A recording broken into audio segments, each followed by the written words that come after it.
இந்த அருமையான மாலை நேரத்திலும் உங்களை சந்திப்பதில் மிகவும் மகிழ்ச்சி அடைகிறேன். இது குடும்ப ஐக்கிய ஆராதனை நேரம். இந்த நேரத்திலும் நம்ம மாதத்துக்கு ஒரு முறை தான் நம்மளால் இந்த ஆராதனை நடத்த முடிகிறது. காரணம், மற்ற நேரங்களிலே நமக்கு மற்ற ஆராதனைகள் இருக்கிறபடினாலே மாதத்தின் 2வது சனிக்கிழமையிலே நாம் பொதுவாக இதை நடத்தி கொண்டு வருகிறோம். அதன்படி இந்த நாளிலும் இந்த ஆராதனை இன்றைக்கு நாம் நடத்துகிறோம். இந்த குடும்ப ஐக்கிய ஆராதனைகள் குறித்து ஏன் நாம் இதில் கலந்து கொள்ளணும், ஏன் இந்த ஆராதனை தேவையாக இருக்கிறது, இந்த ஆராதனையின் நோக்கம் என்ன அப்படின்றத முதலாவது நாம் புரிந்து கொள்ள வேண்டியது அவசியமாக இருக்கிறது. இந்த ஆராதனையில் நாம் என்ன செய்ய போகிறோம்னா, எல்லா ஆராதனையிலும் வேதாகமத்தை வச்சு தான் டீச் பண்ணுறோம், அதில் மாற்றுகிறது இல்லை. ஆனால் இந்த ஆராதனையில் நம்முடைய குடும்பமே, ஏன்னா மற்ற எல்லாத்துலேயும் நம்ம கொஞ்சம் சரியாக இருக்கிற மாதிரி தான் இருக்கிறோம். ஜெபம் பண்ணுகிறதுல, வேதம் வாசிக்கிறதுல, தெய்வனோடு கூட இருக்கிற ஐக்கியத்தில், தெய்வனுக்காக கொடுப்பதில், எல்லா காரியத்திலும் நம்ம சரியானவர்களை போல தோற்றம் அளித்தாலும் தேவனுடைய பார்வையில் ரொம்ப சிறந்ததாய் அல்லது தேவனால் ஏற்படுத்தப்பட்ட ஒரு அருமையான ஒரு காரியம்தான் குடும்பம் என்கிற இந்த அமைப்பு.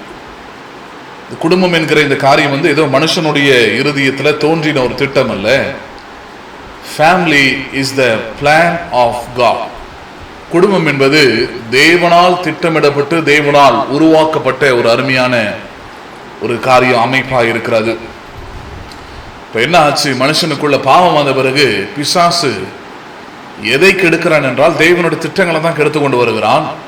அதில் முக்கியமாக குடும்பங்களை அவன் கெடுத்து விடுகிறான். ஏன்னா குடும்பத்தை கெடுத்துட்டாலே நாடு கெட்டு போயிடும், ஊர் கெட்டு போயிடும், தெரு கெட்டு போயிடும், எல்லாமே நாசமாக போயிடும் பாருங்க. அதனால குடும்பம் மிகவும் முக்கியமானதாக இருக்கிறது. அதனால தான் தேவன் தனிமையாக இருப்பதோ அல்லது குடும்பமாக இருக்கிறது கூட எப்படி இருக்க வேண்டும் என்பதை குறித்து வேதத்தில் ரொம்ப தெளிவாய் நமக்கு கற்றுக் கொடுக்கிறது தான் நம்ம இந்த ஆராதனையிலே பார்த்து கொண்டு வருகிறோம். ஒரு ஆசீர்வாதமான ஒரு குடும்ப வாழ்க்கையை வாழ்வதற்கு நாம் தெரிந்து கொள்ள வேண்டிய சத்தியங்களை தான் உங்களுக்கு நான் இப்பொழுது போதித்து கொண்டு வருகிறேன். அதன்படி தற்பொழுது நான் பார்த்து கொண்டு வருகிற காரியமே மேரேஜ் அண்ட் ஃபேமிலி, அதாவது திருமணமும் குடும்ப வாழ்க்கையும் என்கிற அந்த தலைப்பின் கீழே தான் இந்த குடும்ப ஐக்கிய ஆராதனையில் கடந்த 2 வாரங்களாக, அதாவது 2 ஆராதனைகளாக இந்த காரியத்தை ஆரம்பித்து உங்களோடு கூட நான் பேசி கொண்டு வருகிறேன். எப்படி பாவம் வந்த பிறகு குடும்ப வாழ்க்கையில தோல்வி வந்தது, பிரிவு வந்தது, இது எல்லாவற்றையும் நாம் அறிந்தவர்களாக இருக்கிறோம். அப்ப வேதத்துல நம்ம பார்க்கிறோம், தேவன் தான் முதல்ல ஆதாமை உருவாக்கி பின்பதாக அவனுக்கு ஏவாள் என்கிற ஒரு மனைவியை கொடுத்து அவர்கள் இருவரும் சேர்ந்து வாழ்கிற முதல் குடும்பம் அதுதான். அதான் ஃபர்ஸ்ட் ஃபேமிலி இந்த எர்த். பூமியிலே முதலாவது ஒரு குடும்பம் இருக்குமானால் அது ஆதாமும் ஏவாளும் சேர்ந்து வாழ்ந்த அந்த ஏதேன் தோட்ட வாழ்க்கை தான் தேவன் அவர்களுக்கு என்று ஏற்படுத்தி கொடுத்த ஒரு குடும்ப வாழ்க்கை. அப்ப அந்த குடும்ப வாழ்க்கை நன்றாக தான் இருந்தது, நம்ம அதெல்லாம் பார்த்திருக்கிறோம். ஆனால் அவர்களுக்குள்ளே பாவம் வந்த பிறகு ஒருவரை ஒருவர் அவர்கள் குற்றம் சாட்டி அவர்கள் ஒருவரை ஒருவர் அவர்கள் நியாயம் தீர்த்து கொள்வதால் நம்ம ஆதியாகமம் 3வது அதிகாரத்தில் நம்ம படித்திருக்கிறோம், அதை அறிந்திருக்கிறோம். இப்ப இந்த முதலாவது குடும்பம் சிதைக்கப்பட்டது பாவத்தினால. அதுக்கப்புறம் சரியாயிடுச்சா அப்படின்னு பார்த்தோன்னா அதுக்கப்புறமும் அப்படிதான் இருக்கு. அதுக்கப்புறமும் குடும்ப வாழ்க்கையில பலவிதமான தோல்விகளும் பலவிதமான பிரச்சனைகளும் இழப்புகளும் பல காரியங்கள் நடந்தேறி கொண்டே இருக்கிறது. இன்றைக்கும் பிசாசுடைய அல்டிமேட் எய்ம் என்னன்னா, குடும்ப வாழ்க்கையை கம்ப்ளீட்டா டிஸ்ட்ராய் பண்ணிடணும். அதுக்கு அவன் எந்த ஆயுதத்தையும் எடுக்க ஆயத்தமா இருக்கிறான், தயாரா இருக்கிறான். அதுக்காக அதுல யார் வீக்கா இருக்கிறாங்களோ, யார் தேவனுடைய சத்தத்தை கேட்காம இருக்கிறாங்களோ அவங்களுக்குள்ள சில கிரியைகளை செய்ய ஆரம்பிப்பான். சில நேரத்தில் பக்தியா இருக்கிற ஆட்களுக்குள்ளவே இந்த குடும்பத்துக்கு எடுக்கக்கூடிய, குடும்பத்தின் சமாதானத்தை, குடும்பத்தில் இருக்கிற ஐக்கியத்தை, குடும்பத்தில் இருக்கிற நன்மையான ஆசீர்வாதங்களை கெடுக்கக்கூடிய காரியங்களை சில நேரத்தில் பக்தியா இருக்கிற ஆட்களுக்குள்ளவே பிசாசு தந்திரமாய் சில காரியங்களை புகுத்தி விடுகிறான். அதனால தான் இந்த குடும்ப ஐக்கிய ஆராதனையில அதை குறித்து நாம் சில காரியங்களை நம்ம விரிவாக பார்த்து கொண்டு வருகிறோம். அதுல அடிப்படையாக நாம் பார்த்த காரியம் என்னவென்றால், மனிதன் தேவனுடைய சாயலை உருவாக்கப்பட்டிருக்கிறான். மனிதன் என்றால் வெறும் ஆண் மட்டுமல்ல. ஆதியாகமம் 5 தெளிவாக சொல்லப்படுகிறது, தேவன் அவர்களை ஆணும் பெண்ணுமாக சிருஷ்டித்தார், அவர்களுக்கு மனுஷர் என்று பெயரிட்டார் என்று படிக்கிறோம். அப்ப மனுஷர் என்றால் யாருன்னா வெறும் ஆண் மட்டுமல்ல, ஆணும் பெண்ணும் இணைந்தவர்களான் யாராய் இருக்கிறார்கள்? மனுஷராய் இருக்கிறார்கள் என்று வேதம் சொல்லுகிறது. அவர்கள் தேவனுடைய சாயல், ரூபம், அவருடைய தன்மைகள், அவருடைய குணாதிசயங்கள், அவருடைய சுவாபங்கள் இருக்கிறவர்களாக அவர்கள் என்ன பண்ணப்பட்டார்கள்? உருவாக்கப்பட்டார்கள் என்று சொல்லப்படுகிறது. அது மாத்திரமல்ல, மனிதன் எப்படி இருக்கிறான் இந்த பூமியில் என்றால், he was a spirit and soul and body. மனிதன் ஆவியாய், ஆத்மாவாய், சரீரமாய் இந்த பூமியிலே அவன் வாழ்கிறான். சரீரத்திற்குள்ள இருக்கிற ஆவியும் ஆத்மாவும் தான் மனுஷனுக்கு அர்த்தமுள்ள ஒரு வாழ்க்கையை அவனுக்கு கொடுக்கிறது. அவனுக்குள்ள இருக்கிற ஆவி, அவனுக்குள்ள இருக்கிற ஆத்மா, அது எடுக்கப்பட்டால் அந்த சரீரத்திற்கு எந்த ஒரு மேன்மையும் இல்லை, எந்த ஒரு புகழ்ச்சியும் இல்லை. அப்ப அந்த சரீரத்தை மேன்மை உள்ளதாக மாற்றக்கூடியது அல்லது காண்பிக்கக்கூடியதுன்னா அவனுக்குள்ள இருக்கிற ஆவியும் ஆத்மாவும். இது மூன்றையுமே தேவன் தான் அவனுக்கு கொடுத்தார். அதுல முக்கியமானது நம்ம கவனிக்க வேண்டியது, man is a spirit being. மனிதன் அவன் ஆவியா இருக்கிறான் என்பதுதான். ஆவினா என்ன அப்படின்னு பாத்தீங்கன்னா, அவன் ஒரு மனதை உடையவனா இருக்கிறான், சிந்திக்கிற, யோசிக்கிற, செயல்படுகிற அப்படிப்பட்ட ஆவியும் ஆத்மாவையும் உள்ள ஒரு மனுஷனை அவன் என்ன பண்ணுகிறான்? அவன் இருக்கிறான் என்று நாம் பார்க்கிறோம். அதுல கடந்த ஆராதனையில முக்கியமான ஒரு காரியத்தை உங்களுக்கு ஆரம்பித்திருந்தேன். ஆணும் பெண்ணுமாக சிருஷ்டித்தார். அதுல முதல்ல ஆணதான் சிருஷ்டித்தார்னும் போது, இதுல நிறைய நேரத்தில் பிரசங்கியார்களை சபையில் எப்படி போதித்து விடுகிறார்கள் அப்படின்னு பாத்தீங்கன்னா, the man is a superior and man is the first priority அப்படின்ற மாதிரி பேசுறாங்க. அதாவது ஆண் தான் எல்லாத்தையும் சுப்பீரியரா இருக்கணும், தலங்கணம் முடிச்சு ஆடணும் அப்படின்ற மாதிரியான பிரசங்கங்களையும் அப்படிப்பட்ட எண்ணங்களும் இயற்கையாவே என்ன பண்ணி விடுகிறது? ஜனங்களுக்குள்ள இருக்கிறத நம்ம பார்க்கிறோம். சில நேரத்தில் பாருங்க, இந்த பெண் பிள்ளைகள் இல்லாத வெறும் ஆண் பிள்ளைகள் மட்டும் இருக்கிற வீட்டில் அந்த ஆண் பிள்ளைய அந்த தாயும் தகப்பனும் அல்லது தாய் வளர்க்கிற அந்த விதமே பார்த்தீங்கன்னா ரொம்ப மோசமாக இருக்கும். பெரும்பாலும் பெண்களிடத்துல ரொம்ப மோசமான விதத்தில் அவர்களை கேலி கிண்டல் செய்து பரியாசம் செய்து அவர்களை ரொம்ப இழிவாய் நடத்தக்கூடிய ஆண்கள் யாரா இருக்க முடியுதுன்னு பார்த்தீங்கன்னா, எல்லாரையும் சொல்லலை, பொதுவாக பேசுகிறோன்னா ஸ்டாட்டிஸ்டிக்ஸ் பிரகாரமாகவே பார்த்தீங்கன்னா என்ன வருதுன்னு பார்த்தீங்கன்னா, இந்த ஒற்றை ஆண் பிள்ளையாய் அல்லது பெண்கள் பிறக்காத அக்கா தங்கச்சி இல்லாத வீட்டில் இருக்கிற ஆண் பிள்ளைகள் தான் பொதுவாக என்ன பண்ணுகிறார்கள்னா, ஏன் அம்மாவும் பெண் தானே, ஆனால் அவர்கள் தான் என்ன பண்ணுறாங்க, நீ ஆம்பளை பிள்ளை அப்படி இப்படின்னு சொல்லி அவர்கள் ஏதோ ஒரு வளர்க்கிற விதத்தில் ஒரு பிரச்சனை இருக்குது பாருங்க. அந்த பிரச்சனை அவன் வளர வளர வளர பெண்ணை அவன் இழிவாகவும் அவனை விட ரொம்ப கீழான ஒரு நிலையில் இருக்கிறவர்களாகவும் தான் அவன் பார்க்கிறான். அவனுக்கு இருக்கிற சமுதாயமும் அப்படிப்பட்ட ஒரு சமுதாயமாக தான் இருக்குது. அவன் சமுதாயமும் அவனுக்கு பெண்ணை உயர்வாக அவனுக்கு என்ன பண்ணுறதில்ல, காண்பிக்கிறதோ சொல்லிக் கொடுக்குறதோ இல்லை. அவன் படிக்கிற பள்ளியிலையோ அல்லது அவன் இருக்கிற கல்லூரியிலையோ அவன் வேலை செய்கிற இடத்துல எந்த இடத்துலையுமே பெண்ணை ஒரு ஆணை ஒரு நண்பனை பார்த்து பழகுவது போல அல்லது அந்த மோட்டிவேஷனோட பார்க்கக்கூடிய எண்ணம் அவனுக்குள்ள என்ன பண்ணுவதில்லை, இருப்பதில்லை.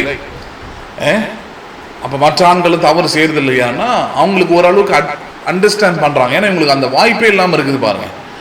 ஒரு அக்கா தங்கச்சி ஒரு பெண்ன்றவ யார் அப்படின்ற அந்த உணர்வே இல்லாததுனால அவங்களை பொறுத்த வரைக்கும் ஆணோடய வளர்ந்தாச்சு, ஆண் கூடவே இருந்தாச்சு, ஒரு ஆணாவே தங்களை பாவித்து தங்களை சொல்லிக் கொடுத்ததுனால they literally have the habit of prioritiness. அதாவது அவங்களுக்குள்ள ரொம்ப ஒரு விதமான ஒரு பெருமையான ஒரு புத்தியோடு அவர்கள் வாழ்வதை நம்ம என்ன பண்ணுகிறோம், பார்க்கிறோம். சரி, அதுக்குள்ள ரொம்ப போக வேண்டாம். ஆனாலும் கடந்த வாரத்தில் அதெல்லாம் தான் ஆரம்பித்திருந்தது. ஏன் தேவன் பெண்ணை முதலாவது உருவாக்கி இருக்கலாம்? why he created the man?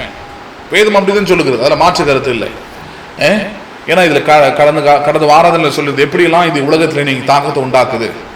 பெண் என்ன பண்ண ஆரம்பிச்சுட்டாங்கன்னா, நாங்க உங்களுக்கு எதுலையும் சலைச்சவங்க இல்லை, எங்களாலேயும் முடியும் எல்லாத்துலேயும் அப்படின்னு சொல்லிட்டு ஆண்கள் செய்கிறத விட ரொம்ப அதிகமான தவறுகளை தீமைகளை செய்யக்கூடியவர்களாக அவர்கள் மாறிவிட்டார்கள். போட்டி தப்பான விஷயத்தில் ஆயிடுச்சு எல்லாத்துலையுமே. நீ செஞ்சுனா எங்களுக்கு தெரியாதா, உங்களை விட நாங்கள் அதிகமாக செய்வோமாக்கோம் அப்படின்னு சொல்லிட்டு அவர்களுக்கு தேவன் தந்த அந்த குணாதிசயத்தை விட்டுட்டு அந்த சுவாபத்தை விட்டுட்டு இவர்களோடு கூட தவறான விதத்தில் ஒரு ஏட்டிக்கு போட்டியாக நீயா நானான்ற மாதிரி குடும்பத்துக்குள்ள சமுதாயத்தில் எல்லா இடத்துலையுமே அப்படிப்பட்ட பிரச்சனை வர ஆரம்பிச்சிருச்சு. காரணம் மேல் டாமினன்ஸ் தான்.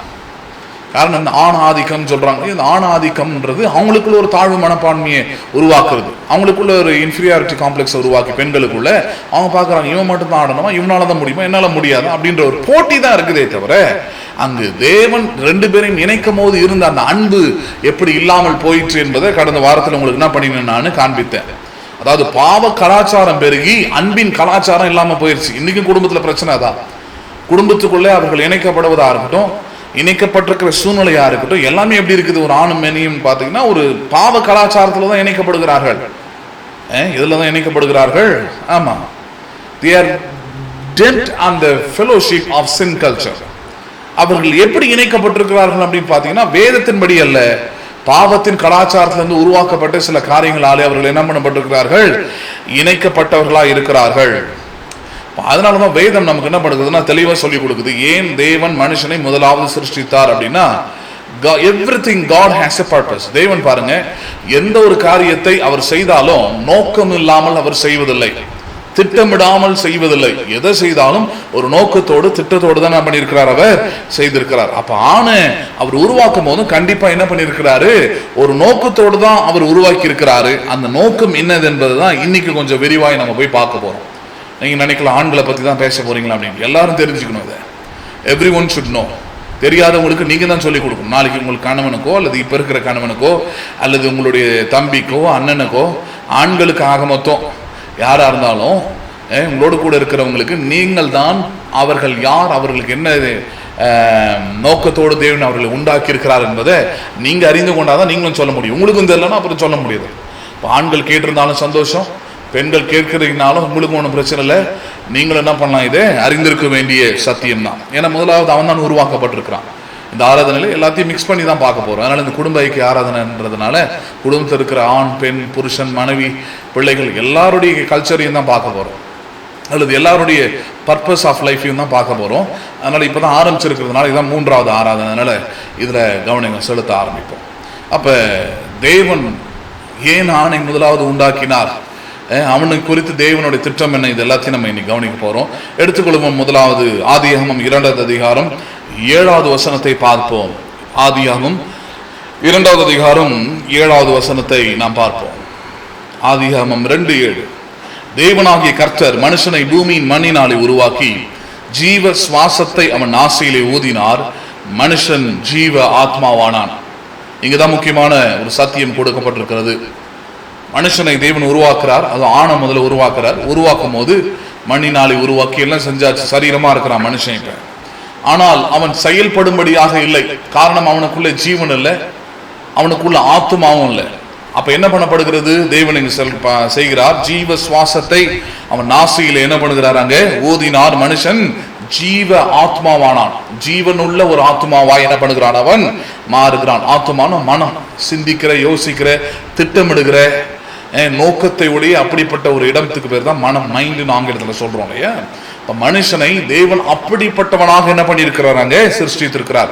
அப்ப ஆணையும் முதல்ல ஃபர்ஸ்ட் ஹியூமன் கைண்டா இருக்கிற மேலையும் பாத்தீங்கன்னா அப்படிதான் உருவாக்குறாரு. ஜீவ ஆத்மாவாய் உருவாக்குகிறார் அவனை. அப்ப அவனுக்குள்ள இருந்து எடுக்கப்பட்ட பெண்ணும் அப்படிதான் இருக்கிறாள். அவள் எப்படி இருக்கிறாள், அவள் ஜீவ ஆத்மாவாய் இருக்கிறாள். அவளுக்கும் இதே போல சுவாசம், அவளுக்கும் இதே போல ஆத்மா, அவளுக்கும் இதே போல மனம். ஏன்னா அவ வேற இடத்துல இருந்து எடுக்கப்படவில்லை. அவளை தேவன் மனுஷனுக்குள்ள இருந்தே என்ன பண்ணியிருக்கிறார், அதாவது ஆணுக்குள்ள இருந்தே என்ன பண்ணியிருக்கிறார், அவனை எடுத்திருக்கிறார். சரி, இப்ப கொஞ்சம் டீப்பா உள்ள போக ஆரம்பிப்போம். இப்ப வாட் இஸ் த பர்பஸ், இப்ப என்ன நோக்கம், தேவனுக்கு நோக்கத்தோடு தான் மனுஷனை உண்டாக்கி இருக்கிறாரா, நோக்கத்தோடு தான் ஒரு ஆணை உண்டாக்கி இருப்பாரா, அல்லது நோக்கத்தோடு தான் எல்லாத்தையும் செய்யறாரா, அதான் கேள்வி இன்னைக்கு. இப்ப நம்ம செய்யும் போது பாருங்க, நம்ம ஊர்ல அந்த பழக்கமே இருக்கிறது இல்லை. எதையும் நம்ம ஒரு நோக்கத்தோட பர்பஸா செய்யறது, சும்மா செஞ்சோம், சும்மா சொன்னோம், சும்மா பார்த்தோம், அப்படிதான் நம்ம பேசுற பழக்கம் நமக்கு உண்டு. எல்லாத்தையும் சும்மா செஞ்சோம். அதுல பைபிள்ல படிக்கிறதா இருந்தாலும் சரி, சில வெளிநாடுகள்ல இருக்கிற கலாச்சாரங்கள், பழக்க வழக்கங்கள், இந்த வேதத்தோடு ஒத்து போகக்கூடிய சில வெளிநாடு கலாச்சாரங்களை பார்த்தாலும் சரி, ரொம்ப ஆச்சரியம் ஊட்டுகிற விதத்துல இருக்கும். அதுல ஒரு காரியம், என்ன காரியம் பாத்தீங்கன்னா, அந்த குடும்ப வாழ்க்கைன்னு வரும்போது அதிகமாக பெற்றோர்களா இருக்கிறவர்கள் மிகவும் கடினத்தை சந்திக்கிற நேரம்ன்றது பாத்தீங்கன்னா, இந்த பிள்ளைகளை பெற்று அவர்களை வளர்க்கும் போதுதான். இந்த பிள்ளைகளை பெற்றெடுத்து அவர்களை ஸ்கூல்ல சேர்த்து அவங்களுக்கு தேவையான ட்ரெஸ், யூனிஃபார்ம்லாம் வாங்கி கொடுத்து அவங்களோட தேவைகளை பூர்த்தி ஆக்குறது, அவங்களை பாதுகாக்கிறது, இது பண்றதுக்குள்ள பாருங்க, அவங்களுக்கு அவங்களுடைய பொருளாதாரத்துல 95% மேல அந்த பிள்ளைங்களுக்காகவே செலவு பண்ண வேண்டியதா இருக்கு, அதுக்காக உழைக்க வேண்டியதா இருக்குது, அதை குறித்து சிந்திக்க வேண்டியதா இருக்குது, கவலைப்பட வேண்டியதா இருக்குது. அப்ப இந்த பிள்ளைகளை குறித்து பலவிதமான கவலைகள் இந்த பிள்ளை உண்டான நாள் முதல் அவர்களுக்கு என்ன பண்ணி விடுகிறது, உண்டாகி விடுகிறத பார்க்கிறோம். அதுக்கப்புறம் தான் எல்லாத்தையும் நம்ம ஆயத்தப்படுத்துறோம். அதுக்கப்புறம் தான் அந்த பிள்ளைகளுக்கு என்ன தேவை எல்லாத்தையும் யோசிக்கிறோம். ஆனால் வேதத்தின்படியும் அல்லது நான் சொன்ன மாதிரி வெளிநாடுகள் இருக்கிற சில நாடுகள் இருக்கிற அவங்களுடைய கலாச்சாரத்தின்படியும் பார்த்தீர்கள் என்றால், அவங்க பார்த்தீங்கன்னா எப்படி இருக்கிறாங்கன்னா, ஆணும் பெண்ணும் திருமணம் செய்து கொள்றாங்க, சின்ன வயசுலேயே கூட பண்ணிக்கிறாங்க. ஆனா என்ன பண்றாங்கன்னா, குழந்தையை பெற்றுக்கொள்வதில்லை. ஏன் பெற்றுக்கொள்வதில்லைன்னா அவங்க ஒரு நோக்கம் வச்சிருக்கிறாங்க. அவங்க ஊர்ல ஒரு கலாச்சாரம் இருக்குது. அது 5 வருஷம் ஆனாலும் 6 வருஷம் ஆனாலும் என்ன பண்றாங்கன்னா, ஃபர்ஸ்ட் இவங்க 2 பேரும் திருமணம் செய்து கொள்றாங்க. 2 பேரும் படிக்கலாம், அல்லது 2 பேரும் வந்து பார்ட் டைமா ஜாப் ஒர்க் பண்ணலாம். என்ன ஒன்று செய்யறாங்க, செய்யும் போது ஒரு திட்டமிடலோடு செய்யறாங்க, ஒரு நோக்கத்தோடு செய்யறாங்க. என்ன நோக்கம்? பிள்ளையை பெற்றெடுக்கும் போதே அதுக்கு என்னென்ன வசதிகள்லாம் ஏற்கனவே செய்து தரப்பட்டிருக்க வேண்டும்னு ஒரு நோக்கத்தோடு இருக்கிறாங்க.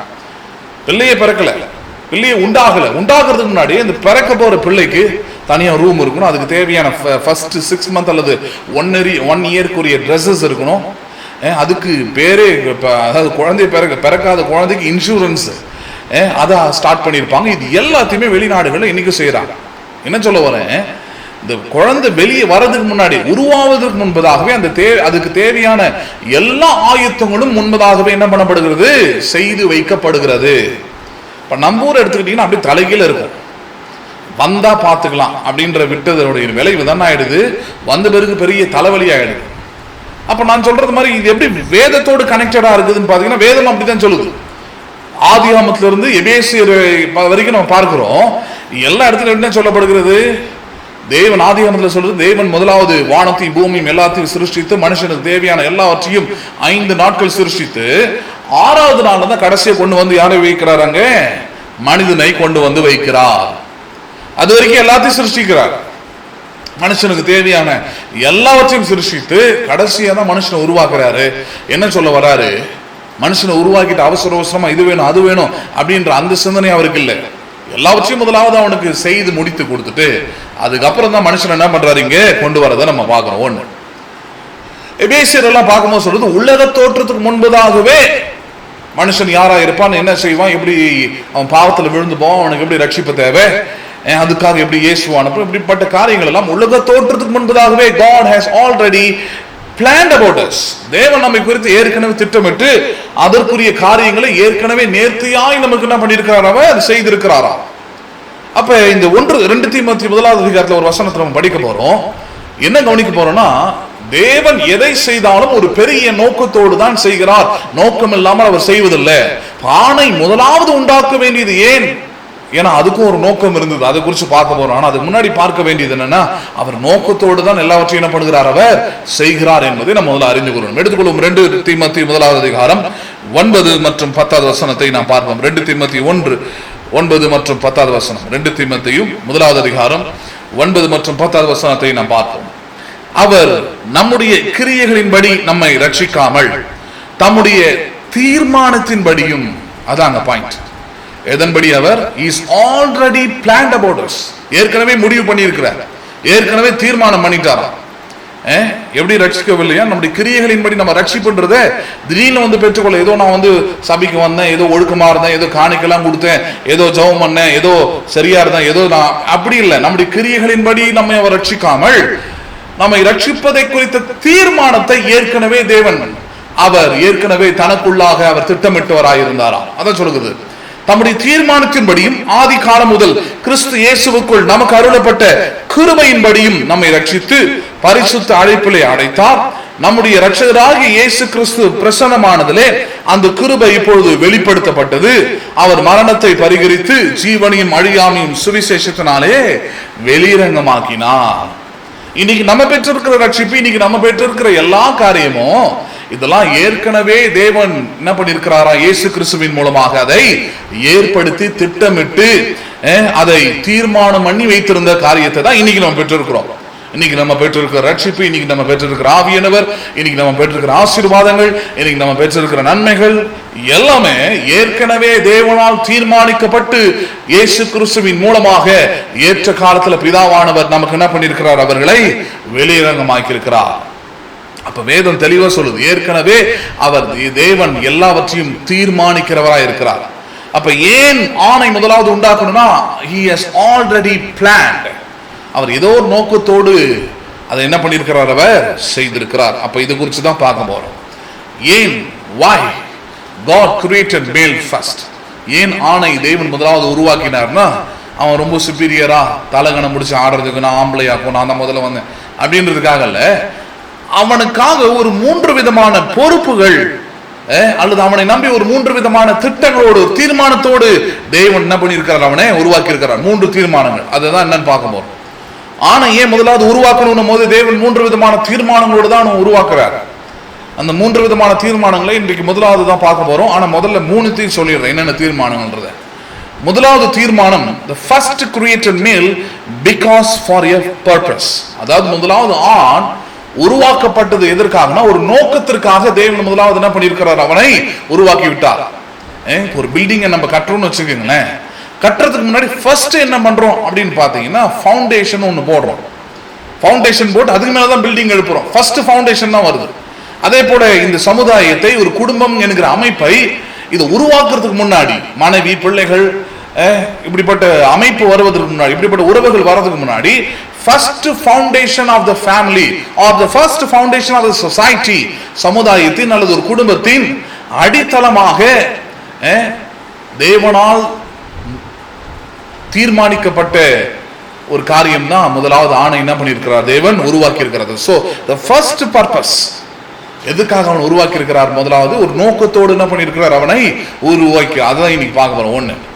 ரெண்டாவது, because of the priority he plays in a certain position, அதாவது முன்னுரிமை காரணமாக, அதாவது அவனை தான் முதல்ல உருவாக்கி இருக்கிறதுனால ஒரு குறிப்பிட்ட நிலையில் வைக்கும்படியாக அவனை என்ன பண்ணியிருக்கிறாங்க, உண்டாக்கி இருக்கிறார்.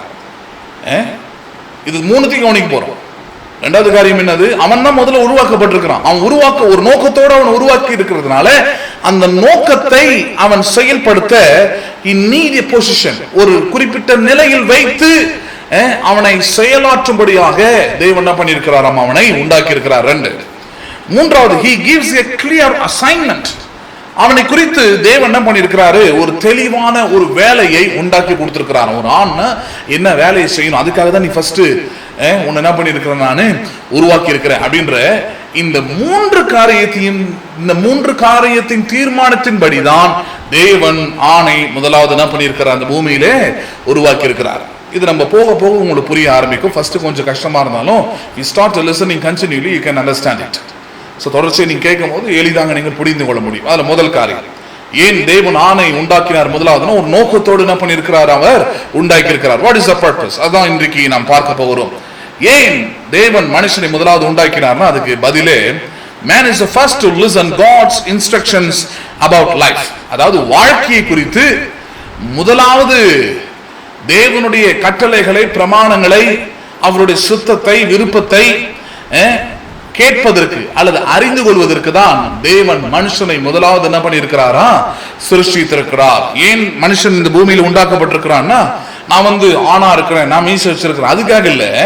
எதுக்காக நீ உருவாக்கப்பட்டிருக்கிறாய் என்றால் உனக்கென்று ஒரு நோக்கம் இருக்கிறது. என்ன நோக்கம், தேவன் உனக்கு குறித்து வச்சிருக்கிற நோக்கம்னா, உன்னை முதல்ல உண்டாக்கி வச்சிருக்கிறது எதுக்கு, நீ ஏன் ஆணா இருக்கிறாய் என்றால் நீ தான் முதல்ல என்ன பண்ண வேண்டும், தேவனுடைய சித்தத்தை, தேவனுடைய விருப்பத்தை, தேவனுடைய கட்டளைகளை, தேவனுடைய பிரமாணங்களை நீ தான் முதல்ல கேட்டு அதன்படி நடக்க வேண்டும். அதான் ஆண். ஆணை பிறந்துட்டேன் அப்படின்றது ஆணவத்தில் ஆடுவதற்காக அல்ல, ஆண் ஆதிக்கம் செய்வதற்காக அல்ல. ஏன் ஆணை தேவன் முதலாவது உண்டாக்கினார் பதில் என்னன்னா, நீ தான் முதலாவது தேவனுடைய திட்டத்தை அறிந்து கொண்டு செயலாற்றுகிற வேண்டும் என்கிற நோக்கத்திற்காக தான் தேவன் என்ன பண்ணியிருக்கிறார், உங்களை ஆணாக உண்டாக்கி இருக்கிறாரு. He is the in charge and responsibility. அவன் தான் பொறுப்பு. ஹலோ, சில நேரங்களில் சில இடங்களுக்கு போனோம்னா ஸ்கூல்ல இருந்து இதை கவனிக்கலாம்.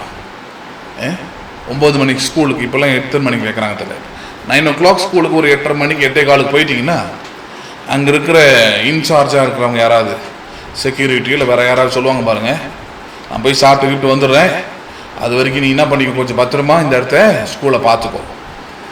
நம்ம என்னத்தை பார்த்துக்கிறது, ஆனால் நம்மளை நம்பி போறீங்கன்னா நம்ம ஃபர்ஸ்ட் நம்ம வந்துட்டோம், we came first. அதனால பொறுப்பு, நம்ம ரெஸ்பான்சிபிலிட்டிலாம் என்ன பண்ணிருச்சு, நமக்கு வந்துருச்சு.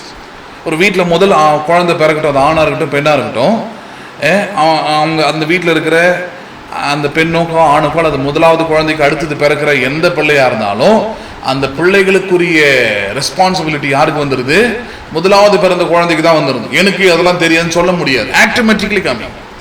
நீ ஃபர்ஸ்ட் நாளே என்ன அர்த்தம் அப்படின்னா, உன் மேல எல்லா ரெஸ்பான்சிபிலிட்டியும், உன் மேல எல்லா விதமான நீ தான் இன்சார்ஜா இருக்கிறன்ற அந்த பொறுப்பும் உன்னை நோக்கி என்ன பண்ணி விடுகிறது, வந்து விடுகிறது. அதான் முதல்.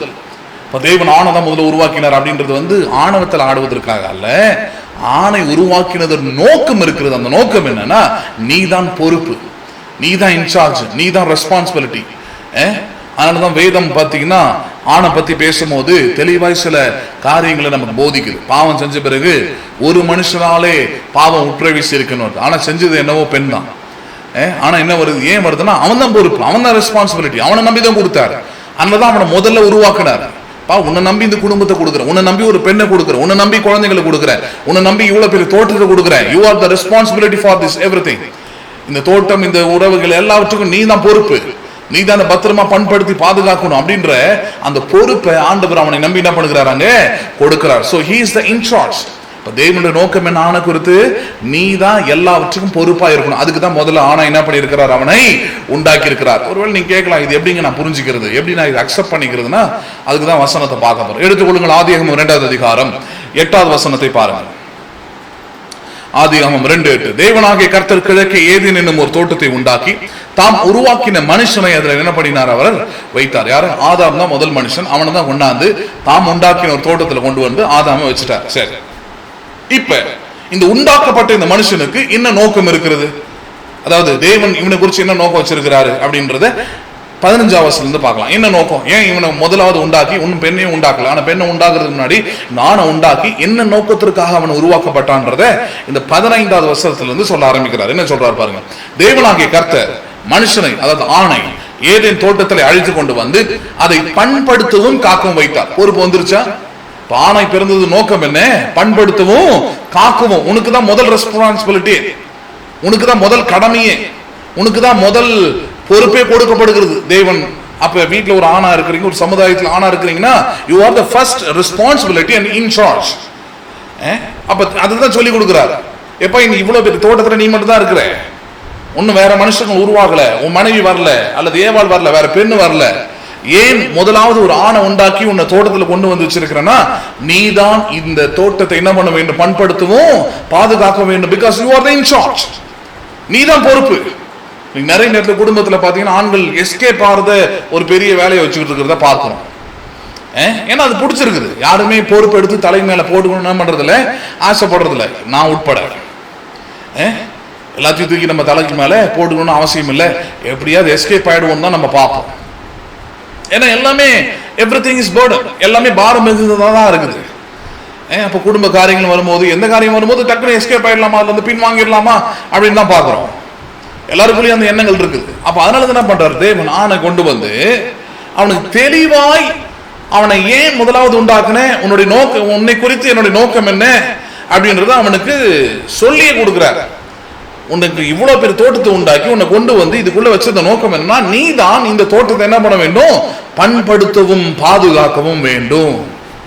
நீ தான் செய்யணும் வேலையை. உன்னை நம்பிதான் இந்த பொறுப்பை கொடுக்குற, உன்னை நம்பிதான் இந்த தோட்டத்தை கொடுக்குற. நீ தான் எல்லாத்தையும் பண்படுத்தி என்ன பண்ண வேண்டும், பாதுகாக்க வேண்டும். அதோட நிறுத்தல, எவ்வளவு காரியத்தை சொல்லி கொடுக்கிறார் பாருங்க. 16. தேவனாகிய கர்த்தர் மனுஷனை நோக்கி, நீ தோட்டத்தில் உள்ள சகல விருட்சத்தின் கனியை புசிக்கவே புசிக்கலாம், ஆனாலும் நன்மை தீமை அறியத்தக்க விருட்சத்தின் கனியை புசிக்க வேண்டாம், அதை நீ புசிக்கும் நாளில் சாகவே சாவா என்று கட்டளையிட்டார். கட்டளையும் இப்ப அவனுக்கு கொடுக்கிறார்.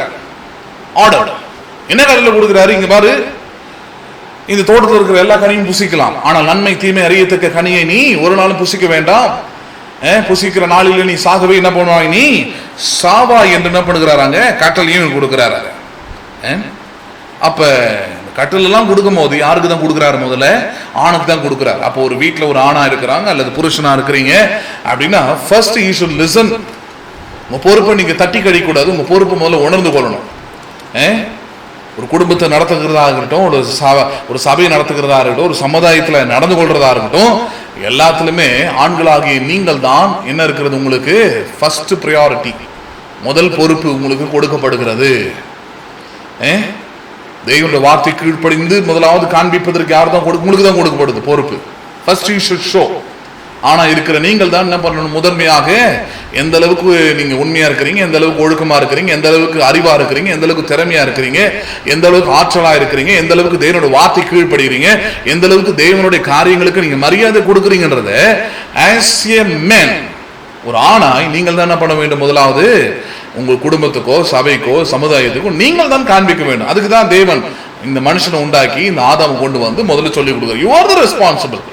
தேவன் மனுஷனை முதலாவது உண்டாக்குனதுக்குரிய நோக்கம் அதுதான். அப்புறம் பாருங்க 18, பின்பு தேவனாகிய கர்த்தர் மனுஷன் தனிமையா இருப்பது நல்லதல்ல, ஏற்ற துணை அவனுக்கு உண்டாக்குவேன் என்றார். 19, தேவனாகிய கர்த்தர் வெளியின் சகலவித மிருகங்களையும் ஆகாயத்தின் சகலவித பறவைகளையும் மண்ணினாலே உருவாக்கி ஆதாம் அவைகளுக்கு என்ன பேரிடுவான் என்று பார்க்கும்படி அவைகளை அவனிடத்தில் கொண்டு வந்தார். அந்தந்த ஜீவ ஜந்துக்கு ஆதாம் எந்தெந்த பேரிட்டானோ அதுவே அதற்கு என்ன ஆயிற்று, பேராயிற்று. வேலை நடந்துகிட்டே இருக்குது. இவனை நம்பி பறவைகள் எல்லாத்தையும் உருவாக்கி தேவன் என்ன பண்றாரு, கொண்டு வந்து நீ என்ன பேரிடுறியோ அதே போலதான் அவருடைய சுவாபம் அவருடைய தன்மை எல்லாமே இருக்க போகுதுன்னு சொல்லிட்டு என்ன சொல்ல வர்றாரு, you going to have the whole dominions of this earth. இந்த பூமியின் எல்லா அதிகாரமும் உன்னிடத்துல கொடுக்கப்படுகிறது. பொறுப்பு. அது அதிகாரம் என்பது என்னது, அது ஒரு பொறுப்பு ஒன்று நம்பி கொடுக்கப்படுகிறது. இப்போ கையில் நமக்கு ஒரு வண்டி கிடைக்குது, ஒரு கார் கிடைக்குது, ஒரு சைக்கிள் கிடைக்குதுன்னா நம்ம கையில் வந்துருச்சு, நம்ம தான் அந்த ஹேண்ட்பேர் பிடிச்சிருக்கோம் அப்படின்னா பொறுப்பாக ஓட்டணும்னு அர்த்தம். உங்களை நம்பி பின்னாடி 2 பேர் உட்காந்துட்டு வராங்க அப்படின்னா அவங்களுக்கு எந்த சேதமும் இல்லாமல் ஓட்டுற ஆளுங்க என்ன பண்ணணும், அதை கவனமாக ஓட்டணும். ஜிம்னாஸ்டிக்ஸ் வேலைலாம் காட்டக்கூடாது. என் கையில் ஹேண்ட்பேர் இருக்குது, என் கையில் ஸ்டேரிங் இருக்குது, என் கையில் ஆக்சிலேட்டர் இருக்குது, ஆக்கோ நான் முறுக்குவேன் பாரு அப்படின்னா அதுதான் பொறுப்பற்ற தன்மை. நிறைய நேரத்தில் குடும்பத்தில் சமுதாயத்தில் ஆண்களுக்குள்ள இருக்கிற ஒரு மனபாவம் அதுதான். நான் அப்படின்ற அந்த திமிர் வரும்போதே ஆக்சிலேட்டர் முறுக்கிற மாதிரி தான். நான் நினைச்ச இதை ஒன்றும் செய்ய முடியும். அப்படிப்பட்டவர்களாய் ஆணவத்தில் இருக்கும்படி தேவன் உங்களை ஆணாய் உருவாக்கவில்லை. உங்களை நம்பி ஒரு பெரிய பொறுப்பு உங்களை நம்பி என்ன பண்றாரு, கொடுக்கிறாரு. 60-70 பேர் இருக்கிற பஸ்ல ஒரு டிரைவர் எவ்வளவு முக்கியமானவரோ, அவருடைய யோசனை, அவருடைய டிரைவிங் ஸ்கில்ஸ் எல்லாம் எவ்வளவு முக்கியமானது. அவரை நம்பி தான் 60 உயிரும் இருக்குது. அவர் ஓட்டுறதுல தான், அவர் போடுற பிரேக்ல தான், அவர் ஓட்டுற அந்த ஸ்கில்ல தான், கவனத்துல தான். அப்ப அதே போலதான் ஒரு குடும்பத்துல, அதே போலதான் ஒரு சமுதாயத்துல ஒரு ஆண் என்கிறவனை தேவன் உருவாக்கின நோக்கம் என்னன்னா இந்த நோக்கம் தான். அவனை நம்பி ஒரு மிகப்பெரிய பொறுப்பு தேவனால் கொடுக்கப்படுகிறது. இந்த பொறுப்பை அவங்க கிட்ட ஒப்படைக்கிறதுக்கு தான், அதாவது தனக்கு அடுத்தபடியாக ஆண் இந்த பூமியில செயலாற்ற வேண்டும் என்கிற அந்த பொறுப்புக்காக தான் தேவன் என்ன பண்றாரு, ஆணை முதலாவது உருவாக்குறாரு. அந்த உருவாக்குறதுக்குரிய நோக்கத்தை தான் நம்ம என்ன பண்றோம் இப்ப பார்க்கணும். சரி, இப்ப இதுக்குள்ள போய் இன்னும் கொஞ்சம் பார்க்கணும். என்ன பார்க்க போறோம்னா, சரி இப்ப அவனை நம்பி பொறுப்புகள் கொடுக்கப்பட்டாச்சு. அப்ப முதலாவது அவன் ஆண் உருவாக்கப்பட்டது நோக்கமே அவனை நம்பி தேவன் என்ன பண்ணுகிறாரு, பொறுப்புகளை ஒப்படைக்கிறார். அவன் பொறுப்பாளியா இருக்கிறான், எல்லாமே புரியுது. இப்ப அவன் எப்படி நடந்து கொள்ள வேண்டும், அதுதான் இப்ப அடுத்த கட்டமா நம்ம போய் பார்க்க போறோம். எப்படிப்பட்ட ஒரு ரெஸ்பான்சிபிளான ஒரு லீடரை போல ஒரு ஆண் நடந்து கொள்ள வேண்டும் என்பதை எபேசியருக்கு நிருபத்தில் அப்போஸ்தலனாகிய பவுல் ரொம்ப அழகாவே சொல்லி கொடுக்கிறார். கண்டிப்பா கற்றுக்கொள்ளணும். அதை இதுதான் சத்தியமே. எப்படி பாருங்க, எடுத்துக்கொள்ளுங்க. எபேசியருக்கு நிருபம் 5வது அதிகாரம் 25வது வசனம். Ephesians chapter 5 verse 25. எபேசியர் 5வது அதிகாரம் 25வது வசனம்.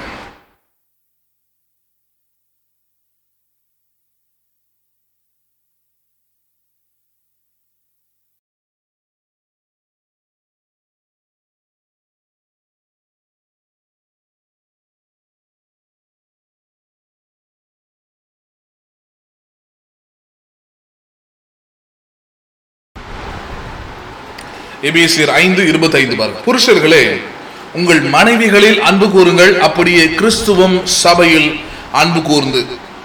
ஹலோ, ஃபர்ஸ்ட் உண்டாக்கப்பட்ட ஆண், ஃபர்ஸ்ட் தேவனால் பொறுப்புகள் ஒப்படைக்கப்பட்ட ஆண், இப்ப என்ன பண்றாரு, ஸ்திரீ 2வது உருவாக்கப்பட்டதுனால, மனைவி 2வதா வந்ததுனால இப்போ இவனை நம்பி இருக்கிற இன்னொரு முக்கியமான முதல் பொறுப்பு இருக்கிறது. என்ன பொறுப்பு அது? அதுதான் இங்க எபேசியர்ல அப்போஸ்தலனாகிய பவுல் சொல்றாரு. என்னது? புருஷர்களே, அதாவது ஆண்களே, உங்கள் மனைவிகளில், யாரு உங்களுக்கு சொந்தமாக போகிற உங்கள் மனைவி, அவதான் பெண்ணிலே ரொம்ப உரிமையானப்ப மனைவி தான் இல்லையா? அப்ப அந்த மனைவிகளில் என்ன பண்ணுங்கள், நீங்கள் அன்பு கூறுங்கள். ஃபர்ஸ்ட் யூ லவ், அதான் சொல்ல வர்றார், வேற ஒண்ணும் இல்லை. இல்ல முதல்ல அவ என்ன விரும்பட்டும், இல்ல இல்ல, புருஷனா இருக்கிறவன் நீ தான் முதல்ல அவளுக்கு என்ன பண்ண வேண்டும், உன்னுடைய அன்பை நீ காட்டுகிறவனா இருக்க வேண்டும். ஹலோ, இல்ல இல்லைங்க, அவ கொஞ்சம் காமிச்சா நான் கொஞ்சம் காமிக்கலாம், இல்ல இல்ல, first you show your unconditional of love. தெய்வீக அன்பை அறிந்து கொண்டு புரிந்து கொண்டு இந்த நிபந்தனையற்ற அன்பை முதலாவது நீ காண்பிக்கிறவனாக இரு. நிறைய நேரத்தில் குடும்பத்துக்குள்ள பிரச்சனை வரும்போது முதல்ல யார் பேசட்டும் அப்படின்ற ஒரு பெரிய ஒரு ஈகோயிஸ்டிக் காம்ப்ளெக்ஸ் 2 பேருக்குள்ளேயும் இருக்கும். கவனிச்சிருக்கிறீங்களா? முதல்ல அவங்க பேசட்டும், இல்ல முதல்ல அவ பேசட்டும், முதல்ல அவர் பேசட்டும் அப்படின்னு இருக்கும். அப்படி இருக்கிறப்ப வேதத்தின்படி நான் பேசுறேன், நான் ஒரு ஆம்பளை, நான் ஒரு ஆண் அப்படின்ற அந்த தோரணையில் இருக்கிற ஆட்கள் முதலாவது புரிந்து கொள்ளுங்கள். இன்னைக்கும் உலகத்துல எந்த குடும்பம் சக்சஸ் ஆகுதுன்னு பாத்தீங்கன்னா, எந்த ஆண் முதலாவது தன்னுடைய அன்பை வெளிப்படுத்துகிறவனா இருக்கிறானோ, முதலாவது தன்னுடைய அன்பை கொடுக்கிறவனா இருக்கிறானோ, அந்த குடும்பம் தான் இன்னைக்கும் செழிப்பா இருக்கிறது, நன்றா இருக்கிறது, சரியானதா இருக்குது, சரியான வளர்ப்பு, நல்லா இருக்கிறது, நல்ல மனுஷன் அர்த்தம். புரியுதுங்களா இல்லையா? அப்புறம் தான் ரெண்டாவது, அவங்களுக்கு அப்புறம் வராரு. ஆனா ஃபர்ஸ்ட் நீ ஒரு ஆணாய் தேவன் உன்னை ஒரு ஆணாய் தேவன் உன்னை உருவாக்குன நோக்கமே என்னன்னு பாத்தீங்கன்னா, நோக்கத்துல ஃபர்ஸ்ட் நோக்கமே நீ தான் உன் மனைவிக்கு என்ன பண்ண வேண்டும்? உன் அன்பை முதலாவது காண்பிக்கிறவனா இருக்க வேண்டும். எப்படி கம்பேரிசன் வேற சொல்றாரு பாருங்க. அந்த கம்பேரிசன் பாருங்க. புருஷர்களே உங்கள் மனைவிகளில் அன்பு கூறுங்கள், அப்படி கிறிஸ்துவும் சபையில் அன்பு கூர்ந்து. யாரும் சபையில் அன்பு கூறுகிறாரா? கிறிஸ்துவும் சபையாகிய சரீரத்தை, சபையாகிய நம்மை அன்பு கூறுகிறார் அல்லவா? அதே போல புருஷர்களை நீங்கள் என்ன பண்ணுங்கள்? உங்கள் மனைவிகளை அன்பு கூறுது. எப்படி தேவன் சபை அன்பு கூர்ந்தார் அப்படின்னு பாத்தீங்கன்னா, சபை ஒன்றும் ரொம்ப பர்ஃபெக்டா ஒன்றும் இல்லை, கேடுள்ளதா இருந்தது, அவருக்கு சத்ருவா இருந்தது, அவருக்கு எதிரியா இருந்தது, அவருக்கு பிடிக்காதெல்லாம் நடந்துகிட்டு இருந்தது. சபையாகி நீங்களும் நான் அப்படிதான் இருந்தோம். ஆனால் அப்படிப்பட்டவர்களா இருக்கும் போதே ரோமர் 5 சொல்லுது, we are Satans, we are his enemies. நாம் சத்துருக்களா இருந்தோம், நாம் எதிரிகளா இருந்தோம், நாம் தேவனுக்கு பகைஞர்களா இருந்தோம். அப்படிப்பட்ட நமக்காக தேவன் தம்முடைய குமாரனாக இயேசுவை நமக்கு கொடுத்தாருன்னு சொல்லுது. அப்ப தேவன் எப்படி நம்மை அன்பு கூர்ந்தார்? இயேசு நம்ம எப்படி அன்பு கூர்ந்தார்? இயேசு எப்படி சபை அன்பு கூர்ந்தார்னா, சபை கேடுள்ளதா இருக்கும் போதே சபையை தேவன் என்ன பண்ணினாராம்? ஃபர்ஸ்ட் அவர் தான் அன்பு கூர்ந்தார். அதனால நிறைய இடத்துல ஆண்டவர் போதிக்கும் போது சொல்றார், நீங்கள் என்னை தெரிந்து கொள்ளவில்லை, நானே உங்களை தெரிந்து கொண்டேன். I loved first, நான் தான் உன்னை அன்பு கூர்ந்தேன். பேதுரு பின்மாறி போகும்போது பேதுரு ஒன்னு தேடி அவரை பின்பற்ற வரல, இயேசு தானே பண்ண வேண்டியதா இருக்குது. அவனை தேடி போயிட்டு நீ என்னை அன்பு கூறுகிறாயா அப்படின்னு ஃபர்ஸ்ட் அவனுடைய லவ்விங் காலை அவர் தான் கேட்கும்படியாக இருக்கிறது. ஹலோ, அண்டர்ஸ்டாண்ட் பண்றீங்களா இல்லையா? அப்போ ஒரு ஆண் என்கிறவருக்கு கொடுக்கப்பட்டிருக்கிற பொறுப்பு என்ன, அல்லது ஆணா இருக்கிறவர்களை குறித்து தேவனுடைய நோக்கம் என்ன அப்படின்னு பார்த்தீங்கன்னா, இந்த நோக்கம் தான். என்ன நோக்கம்? நீங்கள் தான் நிபந்தனையற்ற முறையிலே உங்கள் அன்பை உங்கள் குடும்பத்தில், முக்கியமாக உங்கள் மனைவிக்கு நீங்கள் தான் முதலாவது வெளிப்படுத்த வேண்டியது அவசியமாக இருக்கிறது. அண்டர்ஸ்டாண்ட் பண்றீங்களா? ஏன்னா தேவன் அப்படிதான் சபை அன்பு கூர்ந்தா. சபை முதல்ல தேவன் அன்பு கூறல, நாம போய் தேவன் முதல்ல அன்பு கூறல. First he loved us. அந்த கம்பேரிசன் அப்படி சொல்றார், புருஷர்களே உங்கள் மனைவிகளில் அன்பு கூறுங்கள், அப்படியே கிறிஸ்துவும். அப்படியே அந்த அப்படியே என்ற வார்த்தை தான் கம்பேரிசன். அப்படியே கிறிஸ்துவும் சபை அன்பு கூர்ந்தார். எப்படி அன்பு கூர்ந்தார்? சபைக்கு அவரை அறியாமல் புரியாமல் தெரியாமல் இருந்தது. ஆனால் அப்படி அறியாமல் புரியாமல் தெரியாமல் சத்துருக்களாக இருந்த சபையை இயேசு அன்பு கூர்ந்தாரு. அதே போல புருஷர்களே நீங்களும் உங்கள் மனைவியை முதலாவது நீங்கள் என்ன பண்ணுங்கள்? அன்பு கூறுங்கள். அப்ப தெளிவா இந்த ஒரு வருஷத்திலே புரியுது, குடும்பத்துல எல்லாமே முதல்ல யார் தான் இருக்கணும்? அப்ப முதல் இடத்துல கணவன் தான் இருக்க வேண்டியதா இருக்குது, அப்பா தான் முதல் இடத்துல இருக்க வேண்டியதா இருக்குது. எதுக்கு? அன்பை வெளிப்படுத்துவதற்கு. எல்லா காரியத்தும் அன்பு தான் பிரதானம் இல்லையா? அதுக்கப்புறம் மற்றதெல்லாம் வரும், மன்னிப்பு, இரக்கம், தயவு, கிருபை, இதெல்லாம் அதுக்கப்புறம் வருது லைனா. நல்ல சுவாபங்கள், நற்குணங்கள், விசுவாசங்கள், பரிசுத்தமான வாழ்க்கை, இதெல்லாமே வருது. அதுல ஃபர்ஸ்ட் ப்ரையாரிட்டி பாத்தீங்கன்னா ஃபார் லவ், அன்பு. அப்ப அந்த அன்பு பிரதானமா இருக்கிறபடினால, அப்ப புருஷனாகிய நீங்கள், ஆணா இருக்கிற நீங்கள் தான் உங்கள் குடும்பத்துல, உங்கள் சமுதாயத்துல அன்பை முதலாவது வெளிக்காட்டக்கூடிய, வெளியே கொண்டு வரக்கூடிய ஆண்மகனாய் இருக்க வேண்டியது அவசியமா இருக்கிறது. நீங்க தான் ரோல் மாடல், நீங்க தான் ஃபர்ஸ்ட் ப்ரையாரிட்டி. அதுக்கு தான் நீங்க ஆணா இருக்கிறீங்க. அண்டர்ஸ்டாண்ட் பண்றீங்களா இல்லையா? சரி, இப்ப இன்னொரு காரியத்தை அங்கே பார்க்க போறோம். அப்ப எப்படி மனைவி அன்பு கூறுவது? How to love your wife. இதெல்லாம் எடுக்க வேண்டியதா இருக்குது பாருங்க. ஏன்னா பவுல் அதை எடுக்கிறார், அதனால நான் அதை எடுத்து காமிக்கணும். உலக மக்களை கேட்டீங்கன்னா how to love your wife அப்படின்னு கேட்டீங்கன்னா, அல்லது what is the mean to be loving your wife, உங்கள் மனைவி அன்பு கூறுவது என்றால் என்ன அப்படின்னு கேட்டீங்கன்னா அவங்க சொல்லுவாங்க, அவங்க பிடிச்ச காரை வாங்கி கொடுக்கறது, இல்லை சாரியை வாங்கி கொடுக்கறது, ஜுவல் வாங்கி கொடுக்கறது, அதெல்லாம் வாங்கி கொடுங்க. அதெல்லாம் அன்புக்கு ஒரு அறிகுறியா இருக்கட்டும், ஒரு அடையாளமாக கூட இருக்கட்டும், ஐடென்டிட்டியா இருக்கட்டும். But that is not love.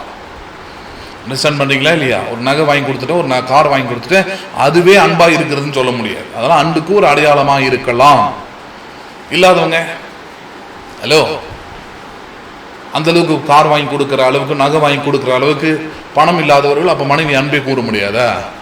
அதனாலதான் அந்த கான்செப்டை தூக்கி ஒழிச்சு கட்டிட்டு மனைவி அன்பு கூறுவது என்றால் என்னன்றது அப்போஸ்தலனாகிய பவுல் இங்க ரொம்ப அழகா விளக்கமா சொல்லி கொடுக்கிறத கவனிக்கிறோம். எப்படி சொல்றாரு? அதே எபேசியர் 5:25 மறுபடியும் கவனிங்க. புருஷர்களே, உங்கள் மனைவிகளில் அன்பு கூறுங்கள், அப்படி கிறிஸ்துவும் சபையிலே அன்பு கூர்ந்து தாம் அதை திருவசனத்தை கொண்டு தண்ணீர் மூழ்கினால் சுத்திகரித்து பரிசுத்தமாகிறதற்கும். தாம் அதை திருவசனத்தை கொண்டு தண்ணீர் மூழ்கினால் சுத்திகரித்து என்ற வார்த்தை வருது பாருங்க. அந்த திருவசனத்தை கொண்டுன்ற வார்த்தை ரொம்ப முக்கியமானது அந்த இடத்துல. எப்படி அன்பு கூறுவது மனைவி அப்படின்னா, மனைவிக்கு நீங்கள் தான் முழு பலனா இருக்கிறீர்கள். You are the full strength of your wife. உங்கள் மனைவிக்கு முழு பலன் யாரு? ஒரு ஆண் தான், அதாவது புருஷன் தான். அது எந்த இடத்துல இருக்கட்டும். முக்கியமா இங்க ஃபேமிலியை பத்தி பேசுறதுனால நம்ம புருஷன் மனைவின்ற அந்த கான்செப்ட்ல பேசுறோம். இப்ப ரோட்ல நடந்து போயிட்டு இருக்கிறோம், ஒரு பெண்ணுக்கு ஏதோ ஒரு பிரச்சனை வருது, நமக்கு என்ன வந்துச்சு, ஏதோ ஒரு அடி வாங்குறா, யாரோ ஒன்று செயின் ஸ்னாப்பிங் பண்றாங்க, நமக்கு என்ன வந்துச்சு அப்படின்னு போறவன் உண்மையா ஒரு ஆணாவே இல்லை. பேண்ட் ஷர்ட் போட்டதுனால ஆண் இல்லை. அதான் சொல்ல வரேன். தேவன் அவனை குறித்து வைத்திருக்கிற நோக்கம் என்ன? ஹலோ, அதை கொஞ்சம் கவனிக்கணும்ல. யாக்கோபு தன் மாமனை நோக்கி போகும்போது பாத்தீங்கன்னா அங்க அப்படிதான். ராகேலுக்கும் யாக்கோபுக்கும் ஏன் அங்க ஒரு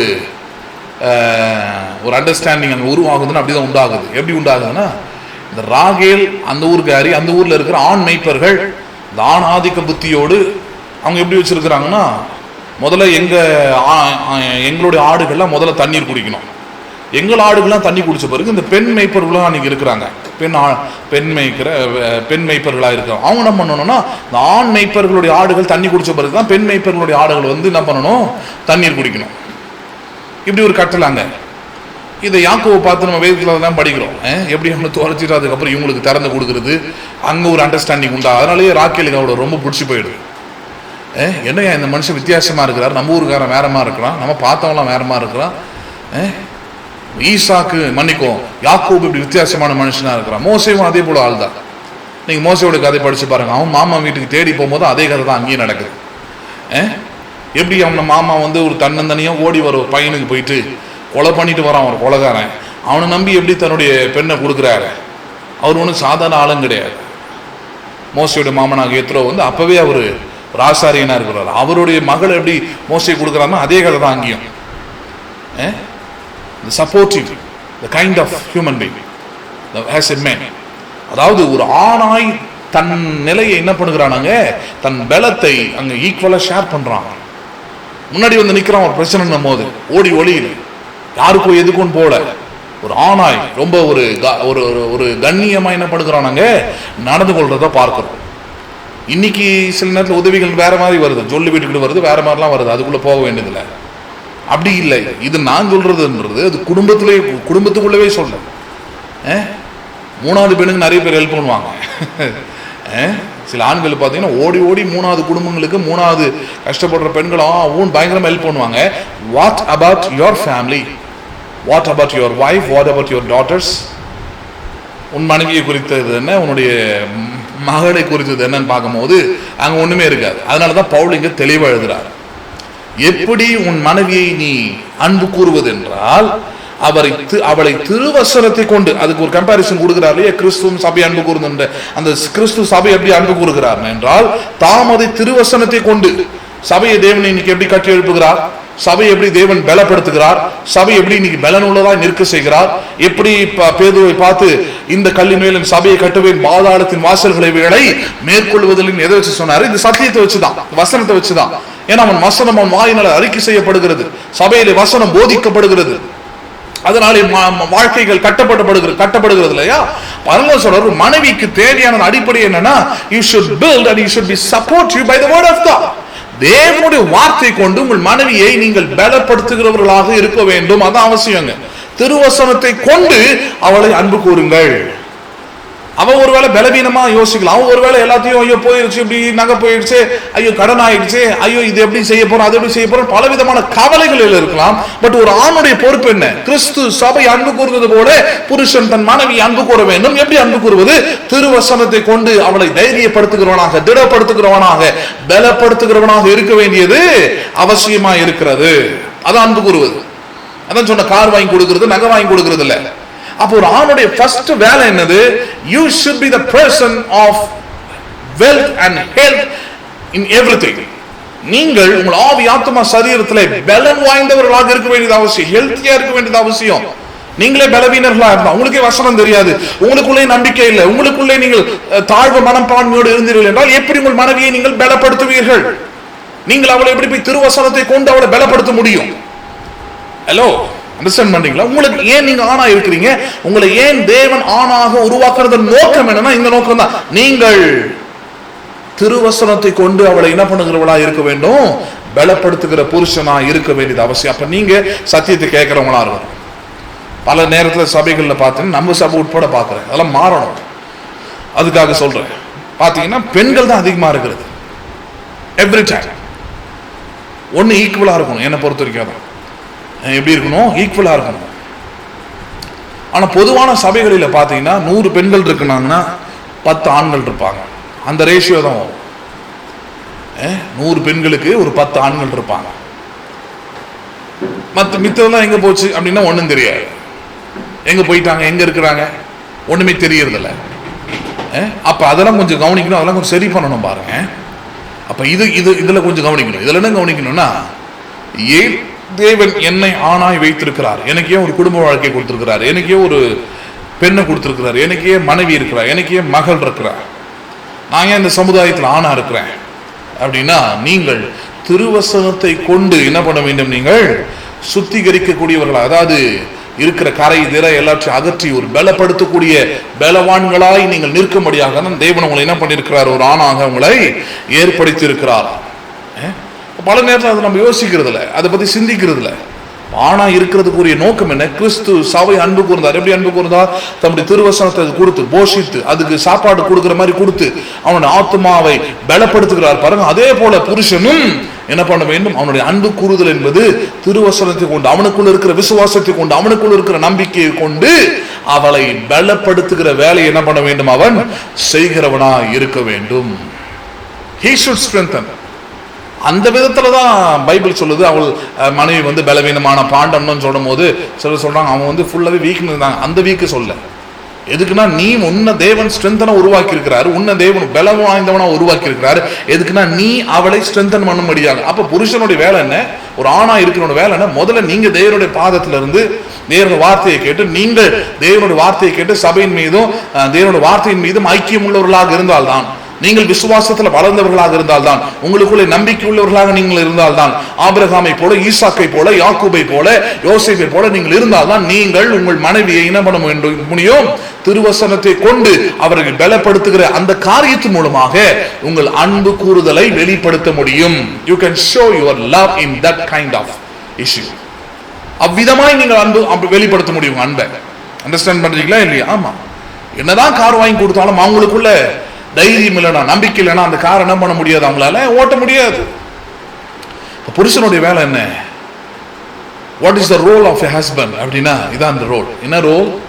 To empower his wife with the faith, with the strength, moral strength, with the strength of her mind. அவளுடைய மனதில் தைரியத்தை, திட நம்பிக்கை உண்டாக்குவதற்கு தேவனுடைய வசனத்தை அவளுக்கு போதிக்கிறவனாக, அவளுக்கு கற்றுக் கொடுக்கிறவனாக, அவளுக்கு சொல்லுகிறவனாக, அவளை தைரியப்படுத்துகிறவனாக இருக்க வேண்டியது யாருடைய பொறுப்பு? அது ஒரு ஆணுடைய, ஒரு புருஷனுடைய பொறுப்பாக இருக்கிறது. 27 கரைத்துறை முதலானவைகள் ஒன்றுமில்லாமல் பரிசுத்தமும் பிழையற்றதுமான மகிமையுள்ள சபையாக அதை தமக்கு முன் நிறுத்திக் கொள்வதற்கும் தம்மை தாமே அதற்காக என்ன பண்ணினார், அவர் ஒப்பு கொடுத்தார். இது ரொம்ப முக்கியமான பாயிண்ட்.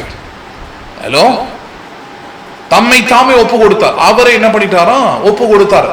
இப்ப நிறைய நேரத்தில் குடும்பத்துல பிரச்சனை என்ன, ஒப்பு கொடுக்கிறது இல்லை ரெண்டு பேரும். அதாவது முக்கியமா புருஷன் ஆனா இருக்கிறவன் மனைவிக்கு என்ன பண்றதுல தன்னை முழுமையாய் ஒப்படைக்கிறதுனா அடிமை பண்ணுவது இல்லை.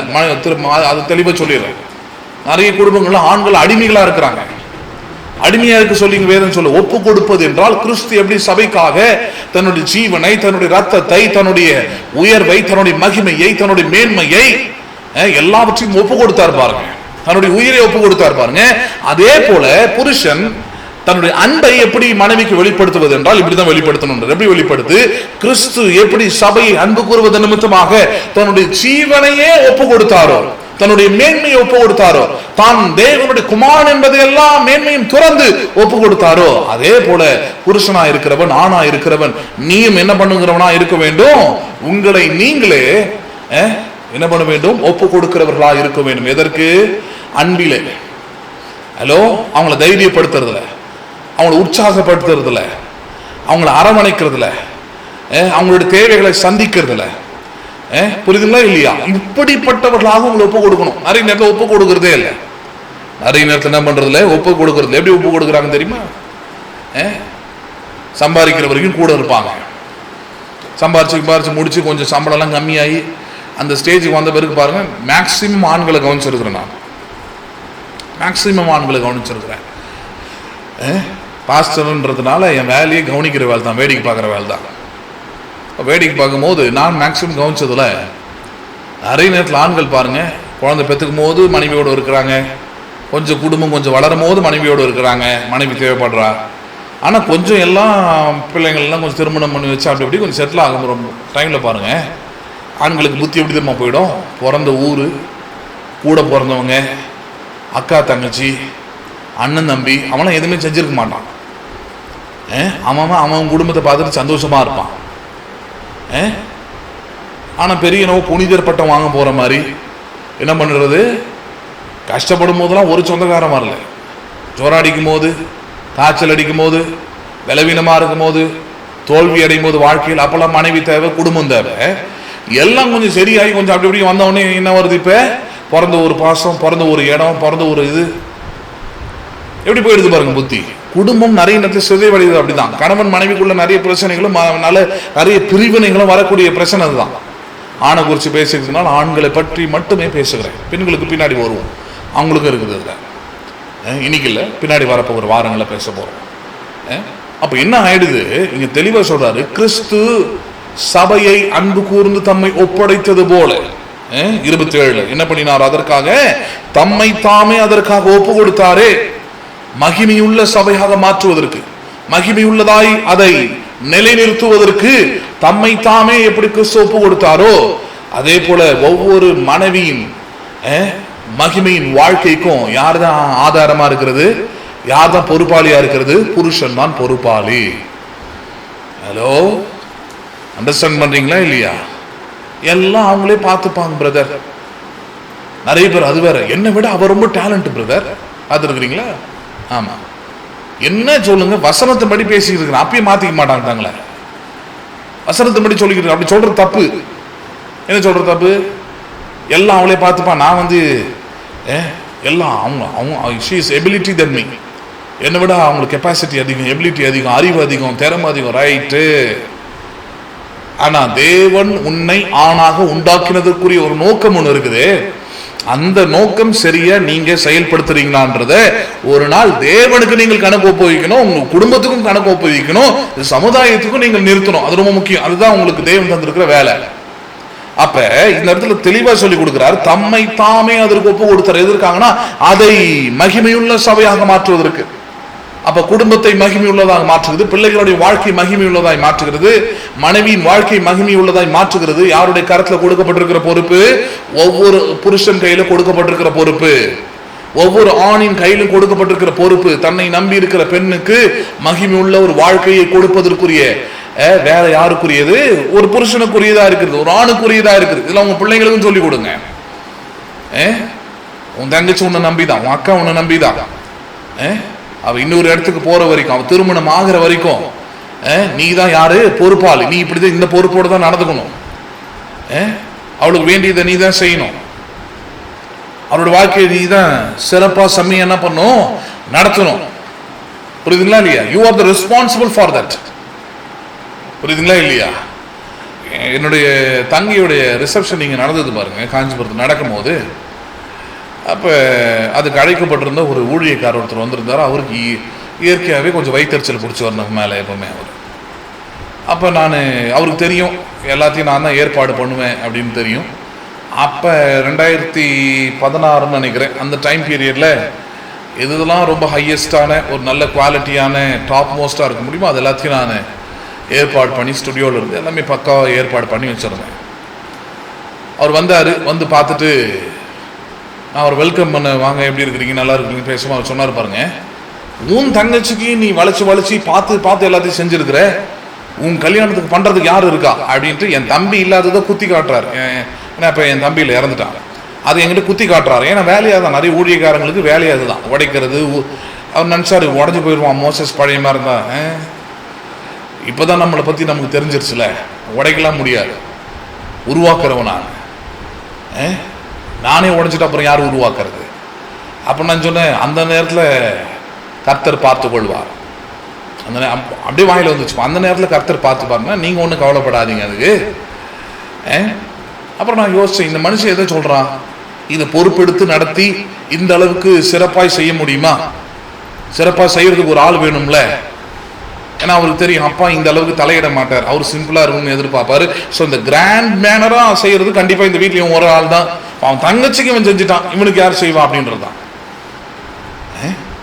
ஆனால் என்னன்னா அதுக்கப்புறம் 2017-18 தெரில கல்யாணம் நாள், அதுவே ஒரு பெரிய பிரச்சனை.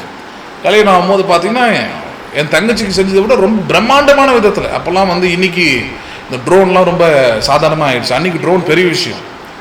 நான் எனக்கு என் கல்யாணத்துக்கு ட்ரோன் வரும்போது சென்னையில் தான் வர வச்சாங்க, அதுக்கு மட்டுமே பல ஆயிரம் செலவு பண்ணேன். ஏன்னா இந்த ட்ரோன் வியூ எனக்கு ரொம்ப பிடிக்கும், டாப் வியூ. அப்போ அவர் கேட்கும்போது அது பண்ண பாருங்க, எனக்கு நான் எனக்கு என் விருப்பத்துக்கு ஏற்ற மாதிரி எல்லாத்தையும் பண்ணிட்டேன். அந்த மண்டபத்தில் ஏசி கிடையாது, ஆனால் ஸ்டேஜில் டபுள் சைடு ஏசி போட்டு எந்த அளவுக்கு கிராண்டாக பண்ண முடியுமோ அந்த அளவுக்கு என்னால் முடிஞ்ச அளவுக்கு. ஒத்துழைப்பே இல்லை, என் குடும்பத்தில் மட்டும்தான் எனக்கு ஒத்துழைப்பு இருந்ததே தவிர இன்னொரு பக்கத்தில் இருக்க வேண்டிய ஒத்துழைப்பு இல்லாத போதே அந்த அளவுக்கு சிறப்பாய் செய்ய தேவன் எனக்கு உதவி செய்தார்.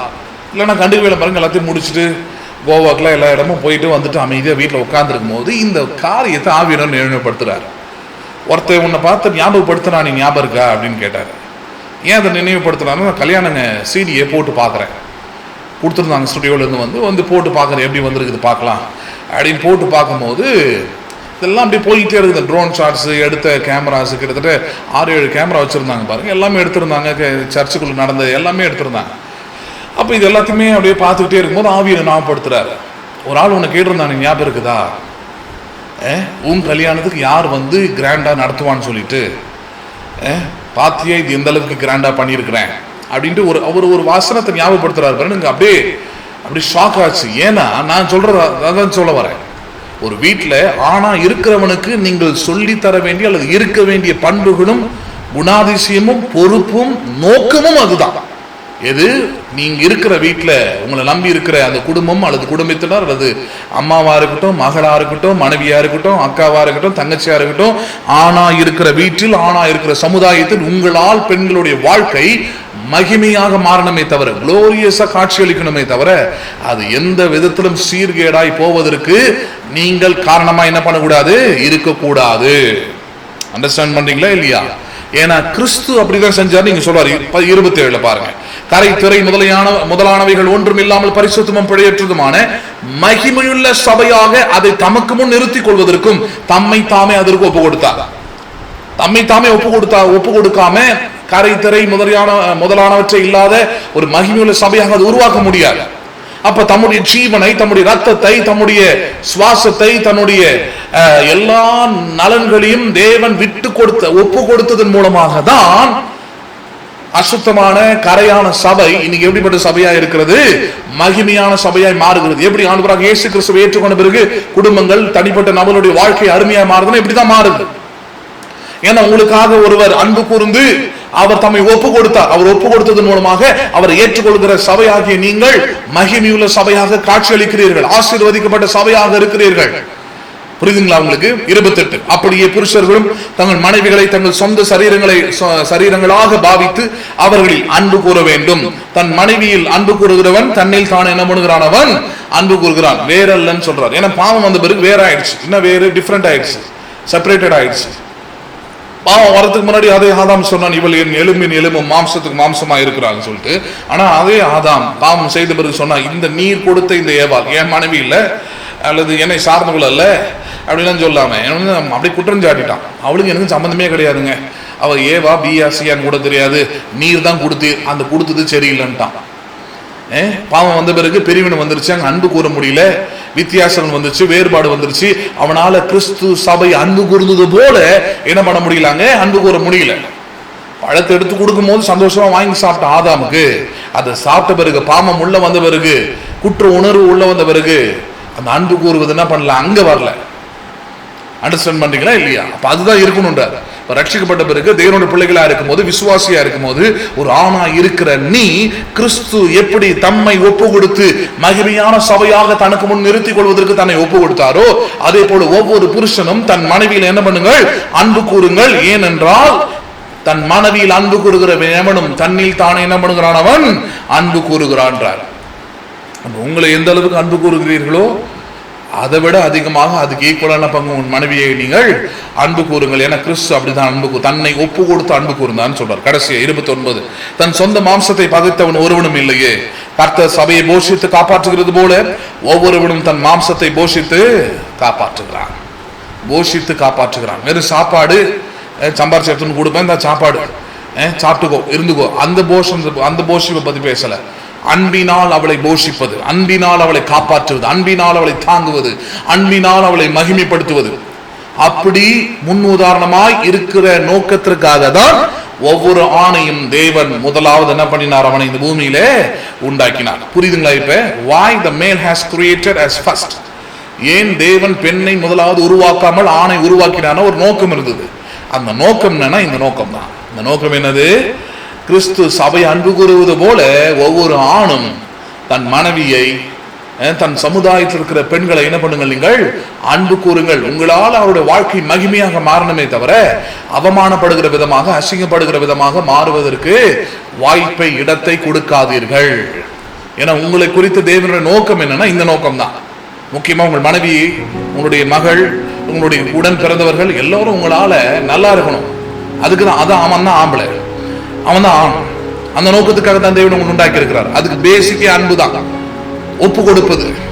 ஒப்பு கொடுத்தாதான் அங்க மகிமையை மாறும். ஒப்பு கொடுக்காம தானா ஒண்ணு மாறிடாது. புரியுதுங்களா இல்லையா? அப்ப அப்படிப்பட்ட ஒரு ஆணை இருப்பதற்காக தான் முதலாவது தேவன் என்ன பண்ணியிருக்கிறாரு, ஆணை என்ன பண்ணியிருக்கிறார், அங்க உருவாக்கி இருக்கிறார், கொடுத்திருக்கிறார்.